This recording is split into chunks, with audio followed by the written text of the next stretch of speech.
Hello दोस्तों, एक news आप लोगों ने देखी होगी कि जो आज के टाइम में बहुत ही ज़्यादा वायरल चल रही है, वो क्या है कि भारत का जो रुपया है, यानी कि जो भारत का रुपया है, डॉलर के मुकाबले कितना आ गया? 90 रुपए पर डॉलर, यानी कि आज के इतिहास में अभी तक की सबसे लोएस्ट पॉइंट पे जो रुपया है पहुँच चुका है। तो आज के वीडियो में हम लोग क्या करेंगे, कंप्लीट डॉलर और रुपए की पीएचडी करेंगे, यानी कि जितने भी इन्फॉर्मेशन हो सकती थी डॉलर और रुपए से संबंधित, आखिर रुपया क्यों गिर रहा है और इसके पीछे मतलब कि क्या कारण है, इसका किस पे प्रभाव पड़ेगा, इसको रोकने के लिए क्या किया जा सकता है और मतलब कि अमेरिका की क्या नीतियाँ हैं और भारत की क्या नीतियाँ हैं, इससे संबंधित आज के वीडियो में आपको क्या है, कंप्लीट इन्फॉर्मेशन मिलने वाली है। तो इसके लिए क्या आप लोग क्या कीजिएगा, वीडियो को लास्ट तक देखिएगा और साथ ही साथ क्या वीडियो को लाइक कर लीजिएगा और चैनल को सब्सक्राइब भी कर लीजिएगा। तो चलिए शुरू करते हैं अभी। तो आप लोगों ने एक वीडियो भी देखा होगा, उसमें क्या है, मोदी जी को ट्रोल भी किया जा रहा था कि जब ये विपक्ष में थे, यानी कि जब मोदी जी की यानी कि बीजेपी की सरकार नहीं थी, तब ये क्या कर रहे थे, कांग्रेस को मतलब कि ट्रोल करके बोल रहे थे कि रुपया क्या हो रहा है, पतला हो रहा है जो डॉलर के मुकाबले। तो इसी अकॉर्डिंग आपको दिखाया गया कि जो डॉलर है वो क्या है, रुपये के मुकाबले क्या हो रहा है, डॉलर जो है सस्ता हो रहा है। तो चलिए इसी के ऊपर बात कर लेते हैं आज हम लोग। तो यानी कि अगर इसका जो मतलब कि डॉलर जो है, अगर डॉलर के मुकाबले रुपया जो होगा सस्ता हो जाएगा, यानी कि रुपए की वैल्यू गिरेगी, तो इससे इंडियन मार्केट पे क्या प्रभाव पड़ेगा, इसके बारे में भी जानेंगे हम लोग। उसके बाद में क्या करेंगे, चलिए इससे पहले हम लोग क्या करते हैं, चलिए ग्राफ के ज़रिए देख लेते हैं। तो यानी कि अगर 2000 से लेकर के 2025 तक देखा जाए, तो रुपए के वैल्यू में कब-कब गिराव हुआ है। तो इसमें क्या, अगर आप देखें 2008 में, तो 2000 में एक क्राइसिस आया था, यानी कि ग्लोबल क्राइसिस जिसे कहते हैं। उसमें क्या महामंदी आई थी, यानी कि महामंदी के टाइम पे भी भारत का रुपया गिरा था। तो उसमें क्या किया गया था, फिर उस समय क्या डिवैल्यूएशन किया गया था, यानी कि रुपए को जानबूझ के गिराया गया था। उसके बाद में एक आया था 2013 में टेपर टेंटम करके, तो उसमें भी रुपया, भारत का रुपया जो था काफ़ी मतलब कि नीचे स्तर पे चल रहा था। यहाँ पे नीचे स्तर का मतलब है कि डॉलर के मुकाबले रुपये की कीमत अधिक होना, यानी कि $1 का मतलब ₹80 है और अगर $1 का रुपये 90 हो जाए, तो इसका मतलब हमारा रुपया जो है सस्ता हो गया। तो यानी कि अभी वर्तमान में कितना चल रहा है, अभी प्रोजेक्शन के आसपास में कितना है, ₹90 पर डॉलर चल रहा है, जो कि बहुत ही ज़्यादा इस समय ट्रोलिंग हो रही है और भारत के लिए एक कहीं न कहीं ये मतलब कि ए, भारत के लिए क्या होगा, मतलब कि एक बुरा मतलब की स्थिति होगी कि आज के टाइम में जो भारत का ₹1 जो है, अमेरिका के 90 मतलब कि अमेरिका का ₹1 जो है भारत के ₹90 के बराबर हो रहा है। तो कहीं न कहीं जो हम भारतीय होने के नाते भी हम लोगों को इस बात पे सोचना पड़ेगा कि आखिर हमारी जो है विश्व गुरु बनने की राह कहाँ पे जा रही है। तो चलिए इसी के ऊपर बात कर लेते हैं, आज़ादी से लेकर के अभी 2025 तक क्या प्रभाव रहा। तो आपको पता होगा कि आज़ादी के समय यानी कि 1947 में भारत का जो ₹1 था, मतलब कि जो अमेरिका का ₹1 था, उसका क्या 3.3 से लेकर के ₹4 के बराबर था, यानी कि $1 जो था ₹4 के बराबर के आसपास में था। कब था? आज़ादी के समय में। परंतु जब 1946 आया, उस समय क्या हुआ, एक कहीं न कहीं इंडिया और चीन का जो युद्ध हुआ था, उस समय क्या हुआ था, फिर मतलब कि बाद में भारत की अर्थव्यवस्था काफ़ी मतलब कि धराशायी हो गई थी। तो उसको सुधारने के लिए फिर उस समय डिवैल्यूएशन भी किया गया था। तो उसमें क्या, पहली बार अवमूल्यन किया गया था।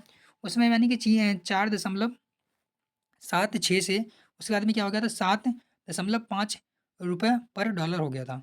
उसके बाद में 1991 में क्या हुआ, 1991 में ही सबसे आमूल-चूल परिवर्तन हुआ। उस समय क्या हुआ, बैलेंस ऑफ पेमेंट का संकट आया था भारत के समय और इसके कारण क्या हुआ, तो भारत ने एलपीजी को अपना लिया। एलपीजी का मतलब क्या है, जो यानी कि निजीकरण, उदारीकरण और जिसे हम कहते हैं कि उदारीकरण एक तरीके से कहते हैं एलपीजी। तो और वैश्वीकरण, तो यानी कि उसमें बैलेंस ऑफ पेमेंट को निपटने के लिए क्या किया था भारत ने, निजीकरण, उदारीकरण और वैश्वीकरण को अपनाया था। तो जिसके ज़रिए भारत ने क्या किया था, अपना जो मतलब कि एक्सचेंज रेट है उसको मार्केट के लिए फ्लो कर दिया था, छोड़ दिया था, यानी कि मार्केट के अकॉर्डिंग होगा। तो वो यानी कि 1991 में कितना हुआ, 25.95 हो गया था। उसके बाद 2008 में क्या हुआ, 48 के आसपास में पहुँच गया, जो कि वित्तीय संकट आया था उस समय। टेपर टेंटम कब आया, 2013 में, जब कब ₹68 हो गया, यानी कि ₹68 पर डॉलर हो गया। उसके बाद 2014 में कितना आया, लगभग 2024 में कितना चल रहा था, लगभग 83 से लेकर के ₹84 पर डॉलर चल रहा था। परंतु अभी 2025 में क्या हो गया हमारा, ₹90 पर डॉलर तक पहुँच गया है। तो इसका मतलब ऐसा क्यों हो रहा है? तो इसके लिए चलिए इस पे बात कर लेते हैं कि ऐसा आखिर क्यों हो रहा है। तो जैसे कि हम लोगों ने बता दिया कि एक रुपया है, $1 जो है ₹90 के आस-पास में चल रहा है। तो आखिर ऐसा क्यों हो रहा है? तो ऐसा होने की वजह मेन क्या है? अभी चलिए बात कर लेते हैं, आखिर ऐसा क्यों है?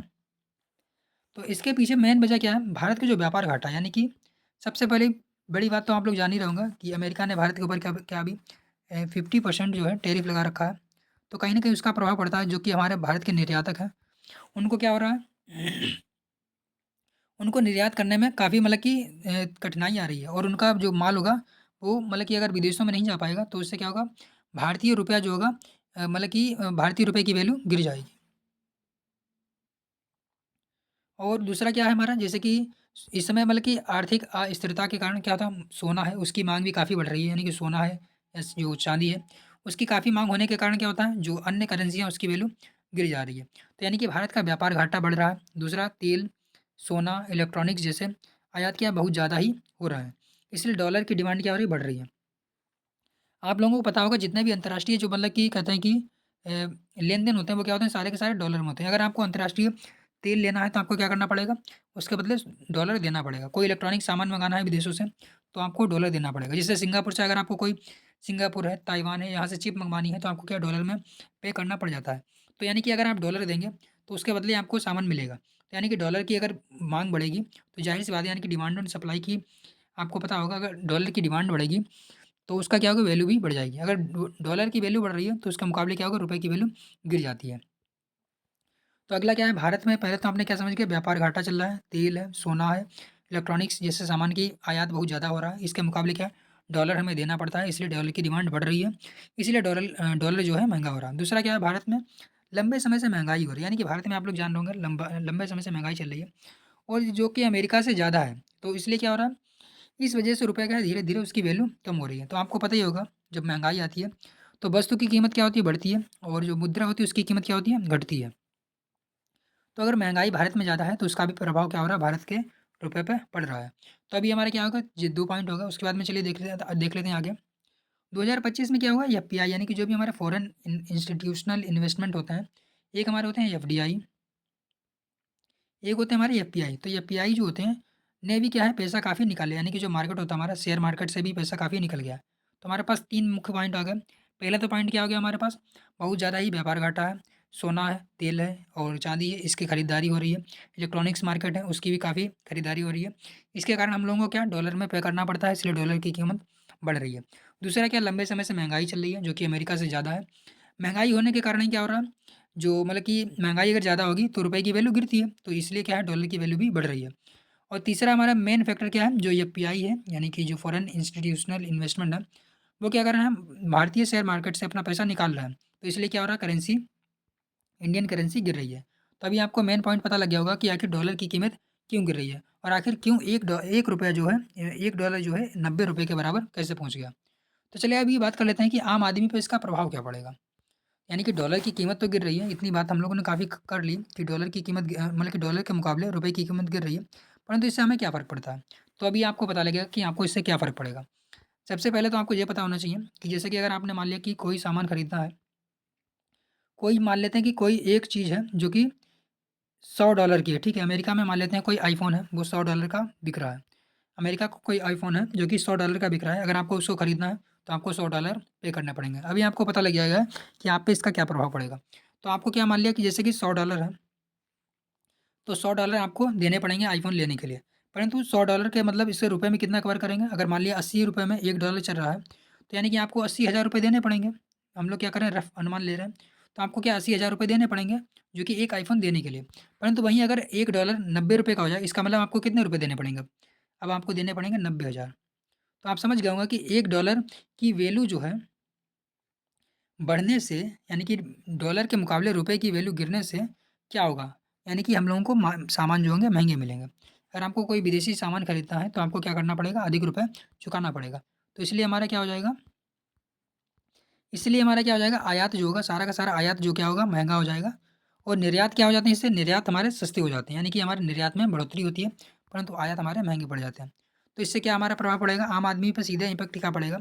जैसे पेट्रोल हो गया, डीज़ल हो गया, एलपीजी हो गया, सोना हो गया, मोबाइल हो गया, लैपटॉप हो गया, दवाइयाँ हो गया। इस पे क्या, इम्पोर्टेड जितने भी सामान हैं, सारे के सारे सामान महँगे हो जाएँगे। अब जैसे मान लीजिए कोई विदेशी दवाई है, जो अभी आ रही थी $100 की, अभी अब किसी मरीज़ को मँगानी है, तो उसके लिए उसे भी क्या, पहले 80,000 पे करने पड़ते थे, अब उसे कितने पे करने पड़ेंगे, 90,000। इसका मतलब क्या है, उसको क्या है, महँगा मिलेगा। तो सीधे-सीधे आम आदमी पर प्रभाव पड़ रहा। तो अभी आप सोचेंगे, ये तो मतलब कि एक स्पेसिफ़िक आदमी पे प्रभाव पड़ा। तो आम आदमी पे कैसे पड़ा? तो आम आदमी पे कैसे पड़ेगा? मान लिया कि आपको क्या है, पेट्रोल अगर लेना है, तो पेट्रोल अगर महँगा हो जाएगा, तो पेट्रोल की क्या होगी लागत, जो कि मतलब कि ये कैसे कहते हैं कि ट्रांसपोर्टेशन जो कॉस्ट होती है वो बढ़ जाएगी। यानी अगर ट्रांसपोर्टेशन कॉस्ट बढ़ गई, जैसे कि पेट्रोल की कीमत तो बढ़ेगी अगर आप, क्योंकि पेट्रोल क्या है डॉलर में ही खरीदेंगे, तो ट्रांसपोर्टेशन कॉस्ट बढ़ गई। ट्रांसपोर्टेशन कॉस्ट बढ़ जाने से क्या हो जाएगा हमारा, जो मतलब कि किराया किराया हमारा बढ़ जाएगा। अब किराया बढ़ेगा तो सीधे-सीधे अगर मान लीजिए जैसे कि यहाँ पे ब्रेड का एक पैकेट आ रहा था, उस पे अगर किराया बढ़ गया तो ब्रेड की कीमत भी बढ़ जाएगी और इससे क्या होगा हमारी मुद्रास्फीति बढ़ जाएगी। तो आप समझ गए होंगे कि आम आदमी पे क्या प्रभाव पड़ेगा। यानी कि डीज़ल, एलपीजी, सोना, पेट्रोलियम, मोबाइल, लैपटॉप, दवाइयाँ जैसी इम्पोर्टेड सामान सारे महँगे हो जाएँगे। दूसरा हमारा क्या प्रभाव पड़ेगा, विदेश में पढ़ाइयाँ, यानी कि विदेश में जैसे पढ़ाई होती है, अगर आपको एक कोई कोर्स लेना होता था कोई विदेश का, अगर 1 लाख डॉलर का था, जिसके लिए आपको क्या है जितने रुपए चुकाने पड़ते थे उसमें क्या है 10% की बढ़ोतरी हो जाएगी। तो सीधे-सीधे आप समझ गए होंगे, यहाँ पे आपको 1 लाख भरने पड़ते थे, आपको अब क्या पड़ना पड़ेंगे 1,10,000 रुपए देने पड़ेंगे। यानी कि विदेश में पढ़ाइयाँ हैं और विदेशी यात्रा भी महँगी पड़ जाएगी, सबकी बिल में काफ़ी बढ़ोतरी होगी। तो आप समझ गए होंगे कि आम आदमी पे इसका क्या प्रभाव पड़ेगा। उसके बाद में अगला क्या पड़ेगा हमारा, डॉलर में priced software, service as a software, online course, Netflix जैसी सारी सर्विस जो सुविधाएँ हैं, सब्सक्रिप्शन क्या होंगे सारे के सारे महँगे हो जाएँगे। तो आप समझ गए होंगे कि एक आम आदमी पे डॉलर के मुकाबले रुपए की वैल्यू गिरने से क्या प्रभाव पड़ेगा। चलिए अभी बात कर लेते हैं कि फ़ायदा किसको होगा, यानी कि नुकसान तो आपने देख लिया, इसका प्रभाव किस पे पड़ेगा, अब फ़ायदा किसको होगा। इससे पहले हमने जस्ट हम लोगों ने बात की थी कि अगर डॉलर की कीमत रुपए के मुकाबले बढ़ती है, यानी कि रुपए की कीमत अगर बढ़ती है, रुपए की वैल्यू अगर गिरती है, तो क्या होता है हमारा निर्यात बढ़ता है, यानी कि जो एक्सपोर्ट होता है, एक्सपोर्ट हमारा क्या होता है गिरता है और निर्यात हमारे यानी कि इम्पोर्ट हमारा क्या होता है, इम्पोर्ट हमारा क्या होता है बढ़ता है। तो इम्पोर्ट हमारा बढ़ता है और एक्सपोर्ट हमारा घटता है। यानी कि हमारा आयात जो होता है, आयात हमारा महँगा हो जाता है और निर्यात हमारा बढ़ जाता है। तो आप सोचेंगे ये तो अच्छी बात है, यानी कि निर्यात आपका बढ़ेगा, परंतु इसके लिए भी बहुत सारी कंडीशन होनी चाहिए कि आपके पास क्या होना चाहिए, ऑलरेडी निर्यात करने के लिए सामान होना चाहिए, तभी तो निर्यात बढ़ेगा, वरना क्या होगा वो मतलब कि डेफ़िसिट हो जाएगा। तो चलिए देख लेते हैं इसमें क्या होगा आपका, कि आईटी कंपनियाँ हैं, बैलेंस ऑफ पेमेंट है, एक्सपोर्ट ओरिएंटेड कंपनियाँ हैं, इन्हें हर एक डॉलर पे ज़्यादा रुपए मिलेगा। अब चलिए जिसको मैं आपको सीधे-सीधे उदाहरण से समझा देता हूँ, कि जैसे कि एक यूट्यूबर है, मान लिया कि मैं ही मान लेता हूँ खुद को, कि मान लिया मुझे 1 महीने में $100 मिल रहा था, ठीक है? 1 महीने में $100 मिल रहा था। अब $100 का मतलब कि अभी अगर रुपया 1 डॉलर के मुकाबले 1 रुपया क्या है ₹80 में है, इसका मतलब मुझे क्या 8,000 रुपए मिलेंगे। सीधी-सीधी बात आप समझ गए होंगे कि अगर 1 डॉलर $80 में है, तो $100 का मुझे क्या 8,000 रुपए मिलेंगे। परंतु अगर 1 डॉलर 90 का हो गया, तो इसका मतलब हमें अब कितने मिलेंगे 9,000 मिलेंगे। यानी कि सीधे-सीधे मुझे क्या मिल गया 1,000 रुपए का फ़ायदा हुआ। तो यानी कि फ़ायदा किसको होगा? जो कि अपनी सर्विस को विदेशों में दे रहे हैं, तो उन्हें फ़ायदा हो जाएगा। तो क्या इसके लिए रेवेन्यू के रूप में उन्हें बढ़ोतरी देख सकते हैं। लेकिन जिनका कच्चा माल भी इम्पोर्टेड है, जैसे कि मैंने अभी बताया, उन्हें फ़ायदा और नुकसान दोनों होगा। तो आप समझ गए होंगे कि जो भी इम्पोर्ट कर रहे हैं उनको फ़ायदा हो जाएगा। कैसे फ़ायदा होगा वो भी मैंने बता दिया। अब क्या करते हैं, रेट कैसे तय होते हैं? भारत में क्या होता है, भारत में यानी कि अभी आप समझ गए कि भारत में डॉलर की वैल्यू क्यों गिर रही है। अब फिर उसके बाद में आप समझ गए होंगे कि इसका प्रभाव किस पे पड़ेगा। फिर उसके बाद आप ये भी समझ गए होंगे कि इसका फ़ायदा किस पे पड़ेगा। अब बात करते हैं कि रेट तय कैसे होते हैं, यानी कि डॉलर की वैल्यू जो है, डॉलर के मुकाबले रुपए जो है गिर रहा है, पर गिर क्यों रहा है? आखिर तय कैसे होता है, ये गिर कैसे रहा है और इसको रोक कौन सकता है? तो रोकेगा कौन? सीधी-सी बात है, आपका जो आरबीआई है, वही माई-बाप होता है, तो वही सब कुछ कर सकता है। तो यानी कि भारत में USD NRI rate foreign exchange market की डिमांड एंड सप्लाई से तय होता है। यानी कि भारत में जब से कि एलपीजी भारत ने अपनाया है, भारत ने करंट अकाउंट में क्या है, यानी कि जो रुपया है उसको क्या है मार्केट पे छोड़ दिया है, यानी कि मार्केट की सप्लाई से तय होता है। अगर मार्केट में उसकी वैल्यू बढ़ेगी तो उसका मान बढ़ेगा, अगर उसकी वैल्यू गिरती है तो उसकी वैल्यू गिरेगी। मतलब कि डिमांड अगर बढ़ती है तो उसकी वैल्यू बढ़ेगी, डिमांड अगर घटती है तो उसकी वैल्यू घटेगी। तो अभी आप समझ गए होंगे कि मार्केट बेस्ड सिस्टम होता है, परंतु क्या होता है आरबीआई मतलब कि एक तरीके से मैनेजर के रूप में काम करता है। तो बीच-बीच में जितना ध्यान रखता है कि रेट जो है बहुत तेज़ी से ना उछाल हो, ना ही बहुत तेज़ी से गिरे। यानी कि अगर मान लिया कि रुपया बहुत तेज़ी से गिर रहा है, तो वो क्या करेगा? मार्केट से रुपए को खरीद लेगा, उसके मुकाबले डॉलर को मार्केट में डाल देगा। सीधे-सीधे क्या हो जाएगा? हमारा डॉलर जो होगा, रुपए के मुकाबले मतलब कि स्टेबल थोड़ा-सा हो जाएगा। तो यानी कि यही कर सकता है अभी। तो चलिए आगे देख लेते हैं, यानी कि 1947 में क्या है, इस आखिर ओवरऑल क्या है? 1947 में क्या है? भारत का 1 डॉलर जो है किसके 3.3 रुपए के बराबर था। यानी कि भारत का जो 3.3 रुपए था, $1 के बराबर था, परंतु आज क्या है, 90 के आसपास में चला गया है। सिर्फ 2025 में ही 5% से ज़्यादा की गिरावट आ चुकी है, और जो कि एशिया के सबसे कमज़ोर अर्थव्यवस्थाओं में, मतलब कि सबसे कमज़ोर करेंसियों में गिना जा रहा है। डॉलर मजबूत होने का मतलब हमारे पेट्रोल, गैस, मोबाइल, विदेशों में पढ़ाई, विदेशी यात्रा, सब कुछ क्या हो जाएगा, महँगा हो जाएगा। तो आप समझ गए होंगे कि डॉलर के मुकाबले अगर रुपए की वैल्यू गिरती है, तो इससे भारत के पे क्या प्रभाव पड़ेगा, आम आदमी पे क्या प्रभाव पड़ेगा। यानी कि क्या होगा, हमारे मार्केट में सारी की सारी वस्तुएँ जो कि इम्पोर्टेड हैं, वो महँगी हो जाएँगी, परंतु निर्यात तो सस्ते होंगे। परंतु निर्यात तभी हो पाएँगे जब उसके लिए पर्याप्त मात्रा में हमारे पास कच्चा माल होगा। तो यानी कि कच्चा तेल की भी कीमतें भी क्या हो जाएँगी, बढ़ जाएँगी। डॉलर अगर मतलब कि डॉलर के मुकाबले अगर रुपया गिरता है। और जो भी हमारा मतलब कि सामान है, यानी कि जो भी इंडस्ट्री है, उस पे भी काफ़ी बुरा प्रभाव पड़ेगा। अगर कच्चा माल उसके पास अच्छा खासा है, तो वो फ़ायदा उठाएँगे, वरना उसको क्या होगा, नुकसान होगा। तो आशा करते हैं मैंने के सारे के सारे पॉइंट आपको समझा दिए होंगे, और अगर आपको क्या फिर भी कोई डाउट रहता है, तो आप लोग क्या कमेंट बॉक्स में बताइएगा, उसके बाद फिर से बात की जाएगी। तो चलिए मिलते हैं फिर नेक्स्ट वीडियो में, बाकी आप लोग वीडियो को लाइक कर लीजिएगा और चैनल को सब्सक्राइब भी कर लीजिएगा।